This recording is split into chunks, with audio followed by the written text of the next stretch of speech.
Hey, Chris Sims, question. Like you got this Unbuttoned podcast. You on Pro Football Talk. You on Football Night in America. You on social media. You all over the place. You do a lot of talking. You talk for a living, right? And you do it well. You ever get into a conversation and you get to this point and you've taken a position and then you get so dug in until you end up kind of sort of talking out your ass just a little bit. Just you're taking it a little too far. Does that ever happen to you? I think I know where you're going with this. I mean, I'm not trying to sound, but I feel like no, because the one thing is I feel like I don't have an ego, and if I reassess and things have changed, then I'll say, wait, things have changed, or I was wrong. Because I don't want to be that guy that's just some stubborn SOB. But before you get there, no. But before before you get to that point, before you get there, like you ever get into an argument and you're saying something, and then you have to realize what you just said, like, oh, because that's what I'm getting at. It's like, oh, damn, like, you know what? Maybe it wasn't as bad as I thought. Or point being this, and we'll get to the larger future of the Steelers conversation that precipitated this. But I'll ask it this way. Love this. I'll just ask you the question this way, all right? When is the last time that you considered Ben Roethlisberger to be a top 5 to 10 quarterback? And please don't embarrass me with this answer. No, I think top 10, I'd probably look back at that 2017, 18. I might have thrown him in that range a little bit, right around there. Top 5 quarterback, I'd probably, really anything 2017 before, depending on the year, he always danced around the top 5. I mean, I look at Big Ben as being somewhat underrated in the big picture laurels, I think, of the NFL. I do.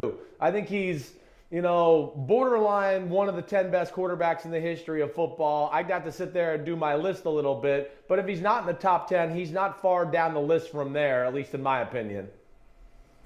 Good enough to run it back next year. Good enough if depending on how he finishes down the stretch. Okay. No, I think it's over. Well, I just look at the way he played last year. He is so immobile at this point. He can't move at all, and within that, he's just not the best decision maker there is in the world. The only thing you really see him do right now at this point of his career is throw one-on-one balls to Deontay Johnson or Chase Claypool. But like what we're watching right there, making people miss, typical Big Ben stuff. No, he's basically now almost going to trip over his feet or have a disaster, when he has to move, let alone the decision-making is shaky. The arm is still okay, but it's not special anymore. It was special for a long period of time. So I think between that and then, I think sometimes decisions are made because he doesn't want to get hit or beat up, that it has come to an end. He's pretty limited right now at this point of his career. Michael, before you jump in, just to give you I just want to give Chris the context. I just want to quickly give Chris the context. So Michael started off the show saying that, the future of the Steelers really starts tonight. Because if the Steelers go on a run led by Big Ben, maybe they something to think about going into next season. I was like you. I was like, no, it's over. Been a good run. You want to finish, you want to keep playing, go play somewhere else. We're moving on in Pittsburgh, right? But then, yes, it's over, and I'll be shocked if Pittsburgh gets to the playoffs. Shocked, absolutely shocked. I don't see it happening at all. But then, real quick, then I made the mistake. The mistake of underrating Big Ben, and I was just he's not I said something to the effect that he hadn't been top 5, top 10 in 10 years, which was an overstatement. So that was the context of this. I got you. Of that whole thing. And I quickly realized that half of his career. Yeah, top 10, top 10 is not that hard to crack. Yeah, it's a little harsh. I know the point you were trying to make. You went a little far, but go ahead, Michael Holley. What do you want to say? Okay, you surprised me. Okay, let's move off Ben for a second. Let's get to the team. They are 6-5-1. So they just beat the Ravens. They got 5 games left, and the clubhouse leader in the AFC is 9-4.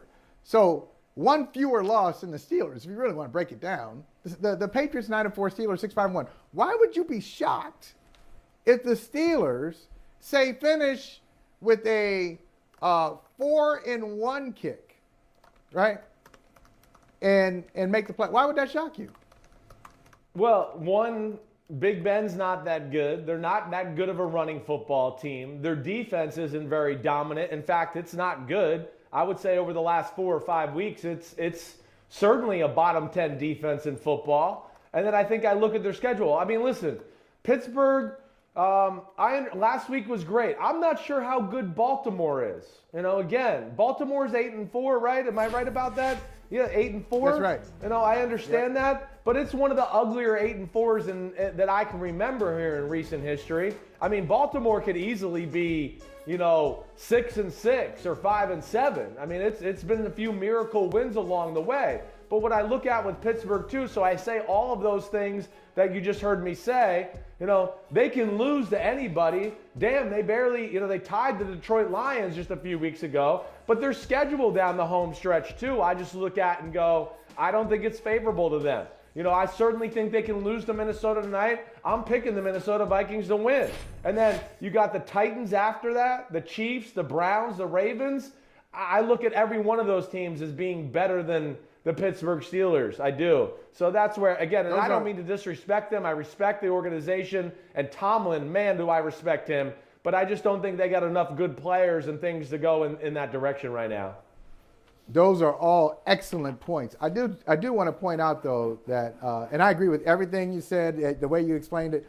I do want to point out that Maria Taylor physically ran about 15 yards away from you last week when you said you were picking the same team that she was based on your record this year. I think what are you at? What are you now? 5-9? Did you go up to 5-9? I mean, you didn't. Fortunately, you didn't pick the Broncos. You picked the Chiefs. So I've been on the know. worst run. They've been bad. I mean, I don't know what else to tell you. I'm on a cold streak. I've never been on such a cold streak with the Sunday Night Football picks. I was 4-3 at one point, and I lost 6 in a row. And yes, I mean, I've been the kiss of death, but hopefully last week turns things around. My son's embarrassed for me, just so you know. He's watched and he's embarrassed with my record. Well, he's like, it really bothers him that I'm 4-9. Yeah, Club, I do want to come back to this game from the Vikings perspective, but just since we're in the AFC North and we talked about the Steelers and the Ravens, Mike and I go back and forth on the Bengals all the time. What's your read on them? Yeah, really, as far as the roster's concerned, I think I have less questions about them as compared to all the other teams in the AFC North. Now, they're a young football team.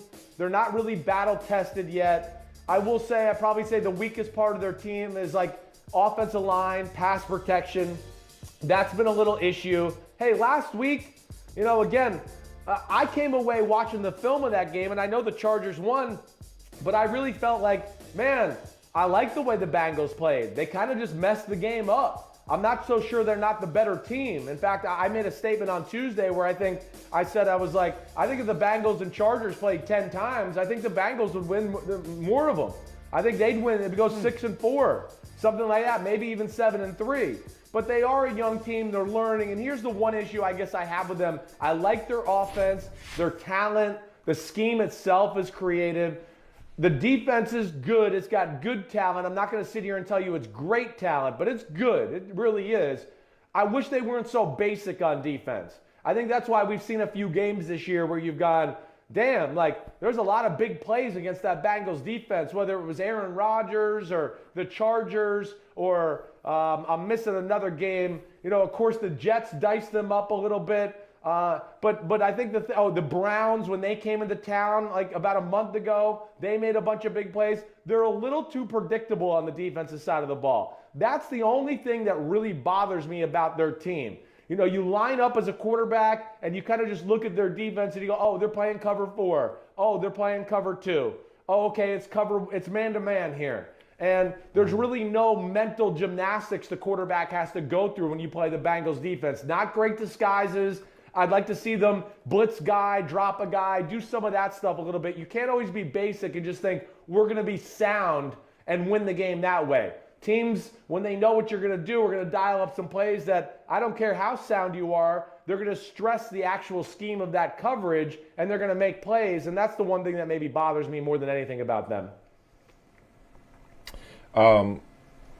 Going back to tonight's game and bringing you into a conversation that we had earlier in the show, is Justin Jefferson already a top 5 receiver in your book? I think he is. I do. Yeah. I mean, I think when you just look at the total package, like, there's nothing that he doesn't have. Okay, smarts, knowing where to sit in a zone and read a coverage. He's good at that. Hands are phenomenal. Yards after catch. Can outrun people with the ball in his hands, make people miss. He's big and can break tackles. And then just when it's mano-a-mano, man-to-man coverage, he could just beat you with his pure talent, let alone he's a good route runner. 50-50 balls are not 50-50 balls with Justin Jefferson. They're more like 70-30 balls with him. So, yes, I think there's a new wave of receivers in football right now that it's kind of a turnover. And again, if I had more time and maybe thought about this a little more, but I think there's some young guys who have kind of stepped on the scene here, especially this year, to go, no, hey, the A.J. Greens, the DeAndre Hopkins, you guys are still good and everything, Julio Jones, but you're no longer the top guns of the game. A.J. Browns of the world, Terry McLaurin, D.J. Moore, the Justin Jefferson, Deebo Samuel, still Tyreek Hill. I'd probably look at that group and go, no, I'd take those guys over most guys in the NFL right now. Devontae Adams, I don't want to leave him out of that. He belongs in that conversation too. Jamar Chase is coming. Don't forget about him. Yeah, I won't forget. That's just for you, Mike, Jamar Chase. But before you came on, we were looking at the draft and how, Justin Jefferson's draft, and Rager goes right before him to fill at 21, and then Jefferson goes at 22. I know it's getting you off you're not asking you off the top of your head. Do you remember how you saw the receivers in that draft, how you ranked them? Did you think Justin Jefferson was going to be this? Would it translate from LSU to the pros as well as it has? Did you think that? I did. I had, there it is. Perfect. I had CeeDee Lamb 1 and Justin Jefferson 2. That was my rankings going in. And then I think I had Henry Ruggs 3, maybe Jerry Jeudy 4. And I was a big fan of Chase Claypool. I think that was the other guy that I had up there in the list. Jalen Reagor was not on my radar for the top 5, 6, 7 receivers in that draft. Again, he had good speed. It didn't translate, I thought, onto the football field, even though the 40 time was good. But Jefferson, to me, showed everything at LSU.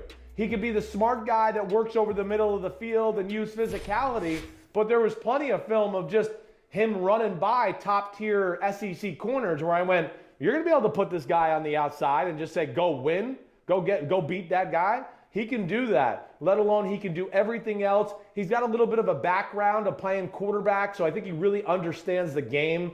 And he's got it all. Like, I've gotten to talk to him a few times. He's got charisma. You could tell he loves the sport and working. I'm a huge Justin Jefferson fan. Chris, you mentioned when you talked about Cincinnati, you said basic. They're a little too basic at times on defense, poor disguise. And you use that word, and when you use the word basic, most of the time it's negative. But I saw a basic approach, I think, and I want to get your opinion on this. On Monday Night Football, the Patriots on offense, I don't think you can get more basic than 3 passes the entire game. Did you agree with that strategy all the way through, that, hey, they threw 3 and that's the way they should have done? I know they won the game. You can say, hey, that answers all questions. But in real time, when you were watching it, did you say, this makes a lot of sense. I like what they're doing? Well, it made a lot of sense. But like 3, no, I think I would have probably dialed up at least 4 or 5 more. I mean, just because I just kept going, oh my gosh, there's 10 guys like within 6 yards of the line of scrimmage.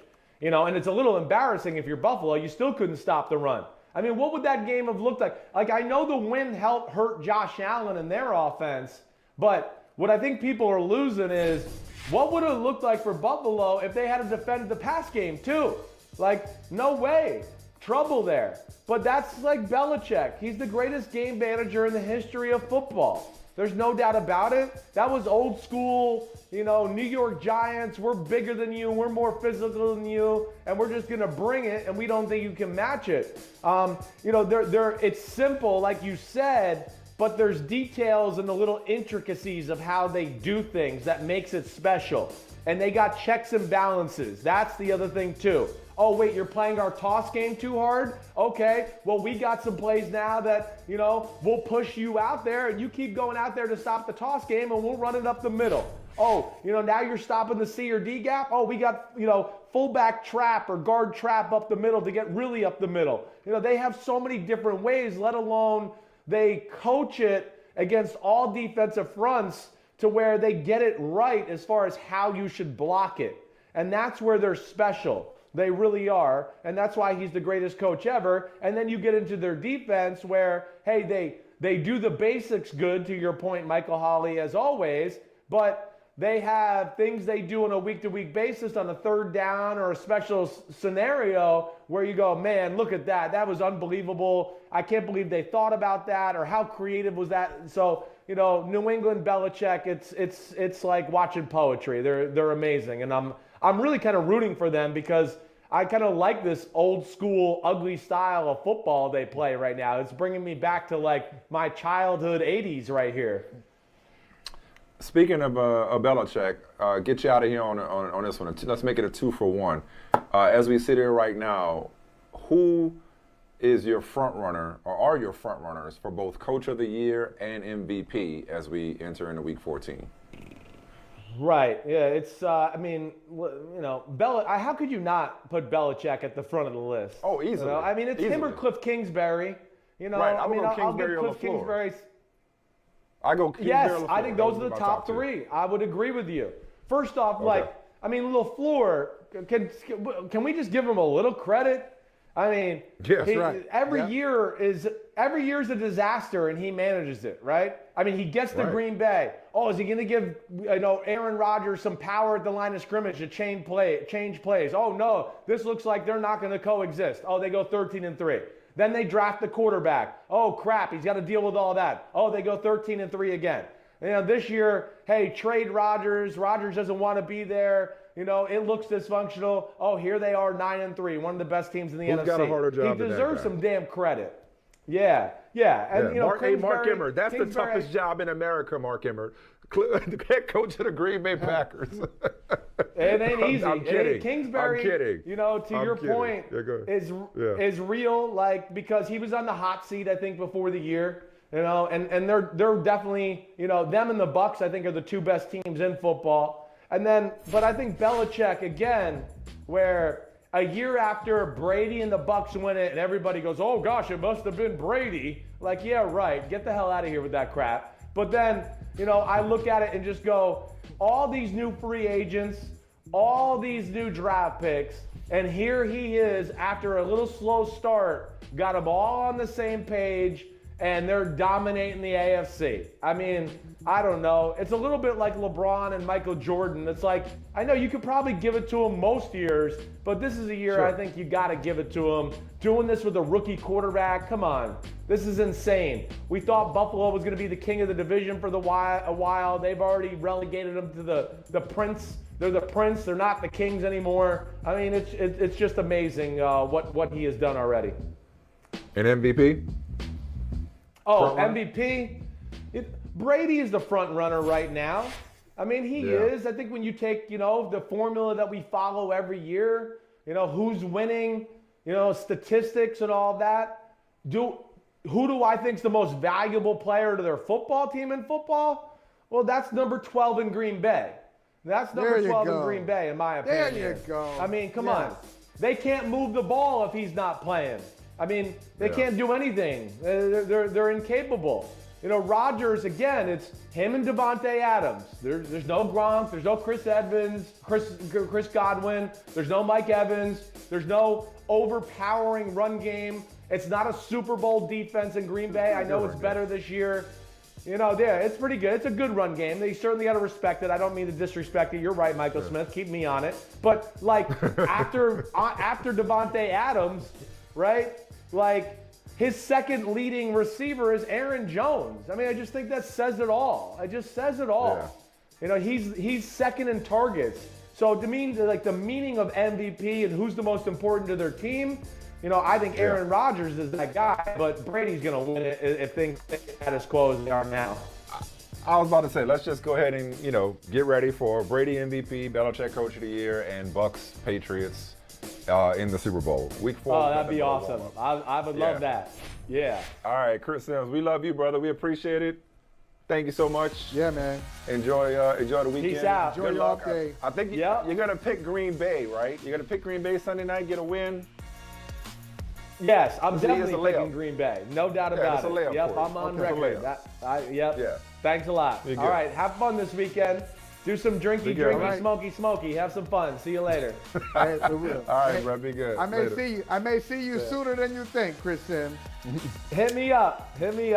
Hey, thanks for watching Brother from Another on YouTube. Make sure you hit subscribe before you leave, and be sure to watch us 3 to 5 p.m. Eastern Time on Peacock. Appreciate you.